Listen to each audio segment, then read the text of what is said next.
السلام علیکم ناظرین، تحریک انصاف کے جو اسلام آباد میں جلسہ ہے ہر طرف اسی کا ہی چرچا ہے۔ امیر عباس صاحب سے پوچھتے ہیں، سر اسلام آباد کے تمام داخلی راستے تھے وہ سیل کر دیے گئے، پنجاب سے بھی تحریک انصاف والوں کو کہنا تھا کہ قافلے ہمارے نہیں پہنچنے دیے، لیکن اس کے باوجود پی ٹی آئی دعویٰ کر رہی ہے کہ جلسہ کامیاب ہو گیا ہے۔ آپ کیا کہتے ہیں سر؟ بہت شکریہ جی. دیکھیں، جلسہ صرف کامیاب نہیں، جلسہ تاریخی ہوا ہے. صرف کامیاب نہیں ہے، بہت کامیاب ہوا ہے، بہت کامیاب ہوا. وہ کیسے؟ جلسہ دیکھیں، ایک لیول ایسا آ جاتا ہے کہ کامیابی کی تعریف بدل جاتی ہے. کامیابی کی تعریف بدل جاتی ہے.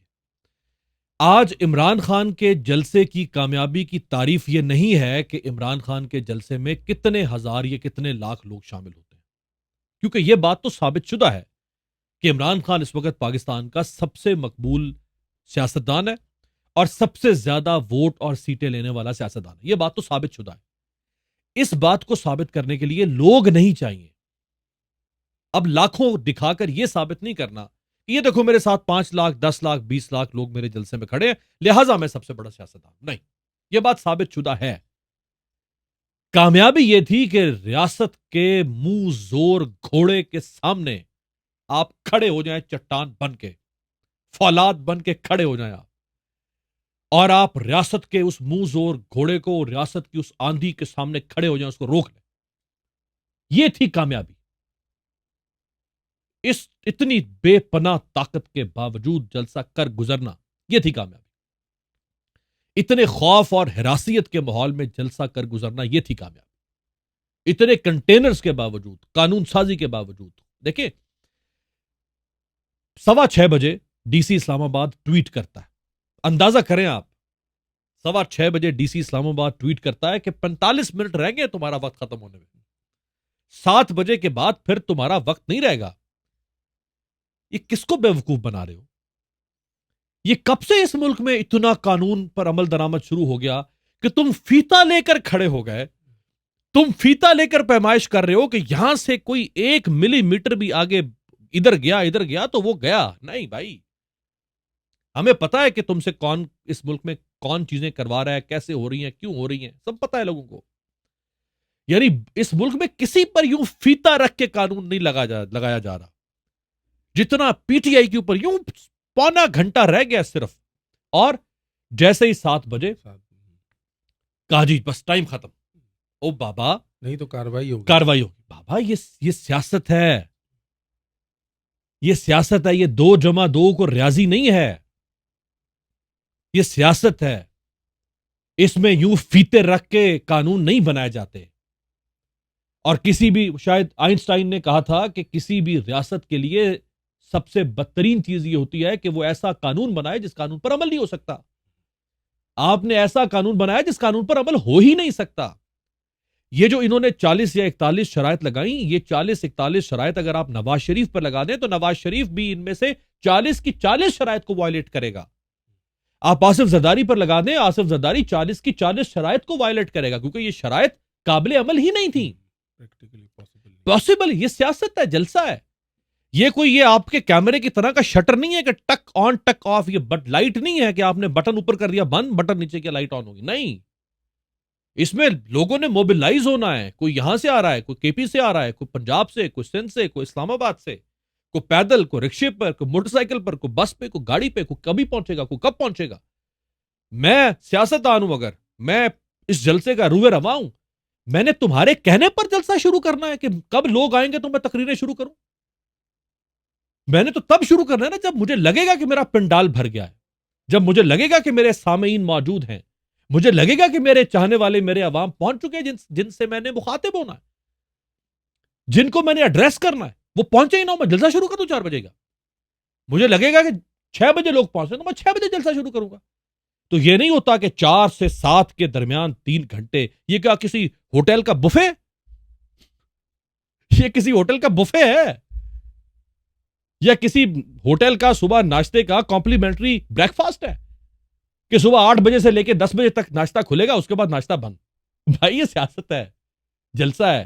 اس میں یہ چیزیں ہو ہی نہیں سکتی، دنیا میں کہیں نہیں ہو سکتی ہیں. امریکہ میں ابھی یہ کنونشن نہیں ہو رہے ڈیموکریٹک پارٹی کے، ریپبلکن کیا وہ اس طرح فیتے رکھ کے کر رہے ہیں؟ یہ کیا تم نے یہ کوئی وہ بنا دیا ہے پلے سرات ہے کہ ادھر گیا گر گیا ادھر گیا گر گیا؟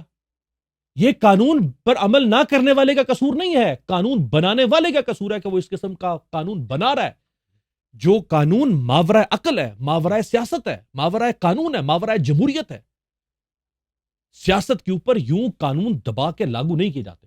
اچھا، 7 بجے کے بعد پھر جو ٹاؤٹ قسم کے صحافی ہیں انہوں نے شروع کر دیا 7:01 ٹک، گھڑی کی ٹک ٹک، 7:02، 7:03 ہو گئے، جلسہ کے وقت ختم ہوئے 5 منٹ ہو گئے۔ بھائی یہ کیا سحری کا وقت ختم ہو رہا ہے کیا؟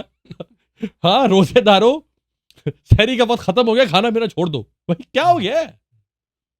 روزے میں بھی نوالا منہ میں ہو، وقت ختم ہو جائے تو وہ نوالا آپ تھوکتے نہیں ہیں، اس کو چباتے ہیں، نگلتے ہیں، چاہے وقت ختم ہو جائے۔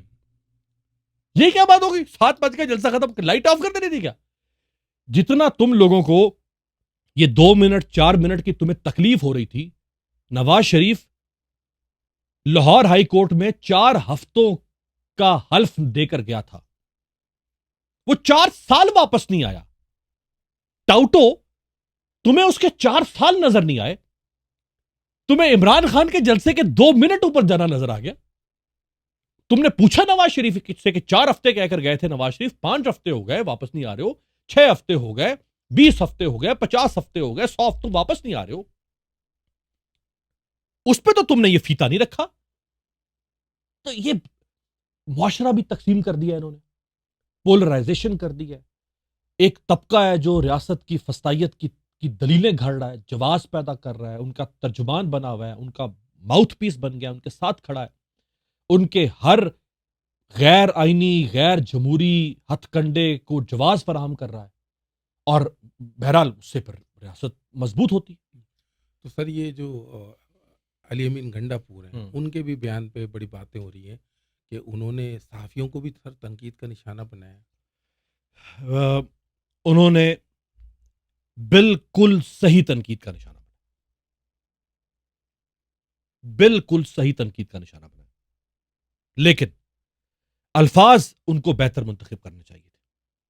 یہ الفاظ علی امین گنڈا پور کے جو تھے، وہ الفاظ ان کو زیب نہیں دیتے تھے۔ وہ چیف منسٹر بھی ہیں، وہ پارٹی کے شاید صوبائی صدر بھی ہیں، اور پھر ان کی پارٹی اور ان کا لیڈر کرائسس میں۔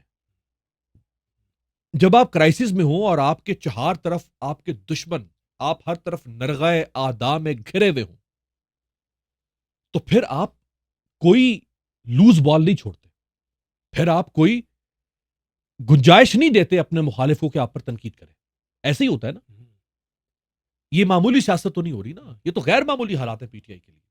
ہر طرف سے لکڑ بگے آپ کے اوپر یوں نظریں جمائے بیٹھے، جیسے گدھیں کسی جانور کی آخری ہچکی کا انتظار کرتی ہیں نا۔ جب کوئی جانور مر رہا ہوتا ہے تو گدھے آ کے بیٹھ جاتی ہیں، وہ انتظار کرتی ہے بس یہ مرے تو اس کو نوچے۔ اس وقت پی ٹی آئی کے اوپر گدھوں کی طرح سب بیٹھے ہیں، صحافی بھی بیٹھے ہیں، سیاستدان بھی بیٹھے ہیں، بیوروکریٹس بھی بیٹھے ہیں، پولیس بھی بیٹھی ہے، نظام انصاف بھی بیٹھا ہے، اور بھی بہت کچھ بیٹھے۔ جب آپ جانتے ہیں کہ آپ کو ہر طرف سے دبایا جا رہا ہے، چبایا جا رہا ہے، نوچا جا رہا ہے، تو پھر آپ اگر غلطی کریں گے تو پھر آپ کی حماقت ہوگی۔ تو سر غلطی پہ غلطی، جب جلسہ کامیاب ہو گیا، پھر مریم نواز صاحبہ، ان کے خلاف بھی انہوں نے بڑی باتیں کی، وہ بھی مناسب نہیں تھا۔ میں اس طرف بھی آتا ہوں۔ دیکھیں، جو وہ کہنا چاہتے تھے نا صحافیوں کے بارے میں، وہ بالکل ٹھیک تھا، میں ان کے ساتھ ہوں۔ میں چھوٹا سا، بہت چھوٹا سا ایک نقطے جتنا صحافی ہوں گا، لیکن جو وہ کہنا چاہتے تھے میں اس کی تائید کروں گا کہ ہاں اس وقت صحافی ٹاؤٹ بنے ہوئے ہیں۔ کیا کسی صحافی کو یہ حق پہنچتا ہے کہ وہ کسی سیاستدان کے بارے میں لکھے ختم شد؟ ختم شد یہ کیسے لکھ سکتے ہیں؟ میں لاکھ اختلاف رکھتا ہوں پی ایم ایل این کی، پیپلز پارٹی کی، ایم کیو ایم کی طرز سیاست اور طرز حکمرانی سے۔ مجھے یہ کہنے میں کوئی عار نہیں ہے کہ میں ان سے میں لاکھ بار یہ کہتا ہوں، آپ کے سامنے کہہ چکا کہ یہ دھاندلی زدہ الیکشن تھا، شہباز شریف ڈاکہ ماری ہوئی حکومت کے اوپر، میں یہ کہہ چکا ہوں نا۔ لیکن کیا میں یہ کہوں کہ شہباز شریف فنا ہو گیا؟ شہباز شریف ختم شد، یہ اور جس کونوٹیشن میں آپ کہتے ہیں، جس مقصد کے لیے آپ یہ کہتے ہیں، وہ مقصد بھی بڑا واضح ہے. اسی طرح کچھ اور صحافی جو پی ٹی آئی اور عمران خان کے خلاف جھوٹا پروپیگنڈا کر رہے ہیں، کسی اور کے پروپیگنڈے کی سہولت کاری کر رہے ہیں، کہیں اور سے پروپیگنڈا آتا ہے، اس پروپیگنڈا کو آگے پھیلاتے ہیں، کوے کو سفید ثابت کرتے ہیں، جھوٹ کو سچ اور سچ کو جھوٹ بناتے ہیں. یہ کام ہو رہا ہے. میں آپ کو ذمہ داری سے بتا رہا ہوں کہ یہ کام صحافی کر رہے ہیں، اور کسی کے اشارے پر کر رہے ہیں. کچھ حکومت کے اشارے پر کر رہے ہوں گے، کچھ کسی اور ماورائی طاقت کے اشارے پر کر رہے ہوں گے، لیکن یہ کام ہو رہا ہے. تو مجھے بتائیں آپ، میں صحافی کیا میں آسمان سے اترا ہوں؟ کیا میں کوئی انٹچبل ہوں؟ کیا میں کوئی خلائی مخلوق ہوں؟ کیا میں کوئی پیغمبر ہوں کہ مجھ پر تنقید نہیں ہو سکتی، مجھ پر انگلی نہیں اٹھ سکتی؟ اگر میں کسی سیاست دان کے خلاف مہم چلا دوں اس کے خاتمے کے لیے، اصول سے ہٹ کے میں اس کے خلاف مہم چلا دوں، تو اس سیاست دان کو بھی حق پہنچتا ہے کہ پھر وہ مجھ پر بھی انگلی اٹھا سکے. آپ کبھی میری زبان سے یہ الفاظ آپ نے نہیں سنے ہوں گے کہ میں نے کبھی نواز شریف صاحب کی بیٹی یا ان کی بیوی کے بارے میں کوئی بات کی.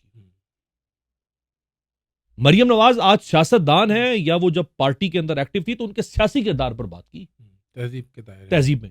کبھی میں نے شہباز شریف صاحب کی بیٹیوں یا ان کی بیوی کے بارے میں بات کی. جب بھی بات کی، جب ان کی بیوی کا نام آیا یہاں سے منی لانڈرنگ والے کیس کے اندر، اس کانٹیکسٹ میں اسی حد تک بات کی. آصف زرداری صاحب کی 2 بیٹیاں ہیں، کبھی میں نے ان کے بارے میں بات کی ہو.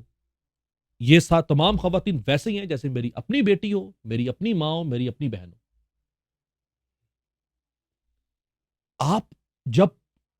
آپ جب مسلسل پی ٹی آئی کے اوپر صحافی بن کے، صحافت کا لبادہ اوڑھ کے، پھر آپ یہ دیکھیں کہ وہ صحافی جنہوں نے اس حکومت سے مرات لی، پی ٹی وی میں عہدے لیے. پی ٹی وی میں جانے کا مطلب یہ ہے نادر صاحب، اس ماحول میں ویسے تو کوئی صحافی اگر پی ٹی وی میں جائے، جو پرائیویٹ میڈیا سے صحافی پی ٹی وی میں جائے، تو اس میں بہت سارے سوالات اٹھنا شروع ہو جاتے ہیں. بہت سارے سوالات اٹھنا شروع ہو جاتے ہیں کہ وہ پھر ریاست کی لائن لینے لگے گا یا حکومت وقت کی. اگرچہ کچھ لوگ ہوتے ہیں جو اپنے آپ کو بچا کے گزارتے ہیں وہاں سے، لیکن ان حالات میں آپ اس کے حق میں بولیں، آپ حکومت کے حق میں بول رہے ہوں، آپ اسٹیبلشمنٹ کے حق میں بول رہے ہیں، اور پھر آپ جا کے بیٹھ جائیں پی ٹی وی میں 6-6 7-7 8-8 لاکھ کی تنخواہیں لے رہے ہوں، تو اس کا مطلب کیا ہے؟ سوال اٹھیں گے نا. اب یہ کس کو بے وقوف بنا رہے ہیں؟ یار ہم آپ کے پیٹی بند ہیں، ہمیں تو نہ بے وقوف بنائے نا. آپ علی امین کو بے وقوف بنا سکتے ہیں، مجھے نہیں بنا سکتے. میں آپ ہی کے اندر سے نکل کے آیا ہوں، میں آپ کے ساتھ اٹھتا بیٹھتا کھاتا سوتا ہوں، مجھے پتا ہے سب. ٹھیک ہے. پھر جو صحافی عہدے لیتے ہیں، اس کے علاوہ فہد حسین نے عہدہ نہیں لیا تھا، وزیر بنے شہباز شریف کی حکومت کے، ترجمان بنے، پارٹی حکومت کے سپوکس پرسن بنے. اگر کوئی صحافی ٹیکنوکریٹک پوزیشن لے لینا، جیسے پی ٹی وی کا ایم ڈی ہو گیا یا اس قسم کا، وہ تو چلے کسی حد تک صحافتی عہدہ ہے، جو کہ یعنی براہ راست گورنمنٹ کی ملازمت میں نہیں آتا اس طرح سے، وہ ٹیکنوکریٹک عہدہ ہے. وزیر تو اس کا مطلب ہے آپ حکومت کے ملازم، حکومت کا حصہ بن گئے. آپ حکومت کا حصہ بن گئے. جب ترجمان بن گئے تو پھر تو آپ پارٹی کا حصہ بن گئے.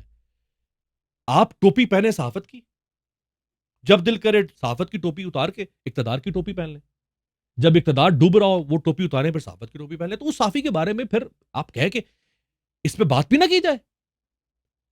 ایک صحافی سارا دن وہ عمران خان کے خلاف آل فال بولتا ہے، سارا دن آل فال بولتا ہے عمران خان کے خلاف، اور غلیظ بولتا ہے. اس کو خواجہ سعد رفیق کے زمانے میں پاکستان ریلوے میں ڈی جی پی آر رکھا گیا. جب خواجہ صاحب ریلوے منسٹر تھے وہ ڈی جی پی آر تھا. اب وہ صحافی کیسے آپ یہ کہہ سکتے ہیں کہ وہ صحافی بڑی کوئی انبیاء والے وہ صحیفے والی صحافت کر رہا ہے عمران خان کے خلاف، اور وہ بولے جا رہے ہیں عمران خان کے خلاف. وہ جس پارٹی کا سے اس نے نوکری لی اس پارٹی کے حق میں بول رہا ہے اور دوسرے کے خلاف بول رہا ہے، تو انڈرسٹوڈ ہے نا کہ وہ اپنے نمک حلالی کر رہے گا نا. تو جب آپ یہ کریں گے، میں نے اگر کسی کے حق میں یا کسی کے خلاف بات کی ہو بتائیں کہ میں نے کسی سے عہدہ لیا ہو. مجھے 15 سال ہو گئے ہیں صحافت میں نے کسی سے عہدہ لیا ہو. کبھی نہیں سر، بڑی بیلنس آپ نے ہمیشہ بات کی ہے. ویورز، آپ نے کل تحریک انصاف کا کیا جلسہ دیکھا؟ کیا آپ کا انٹرنیٹ چل رہا تھا؟ آپ کی اس حوالے سے کیا رائے ہے، کیا تاثرات ہیں؟ آپ ہمیں کمنٹس باکس میں بتا سکتے ہیں. ویڈیو دیکھنے کا شکریہ.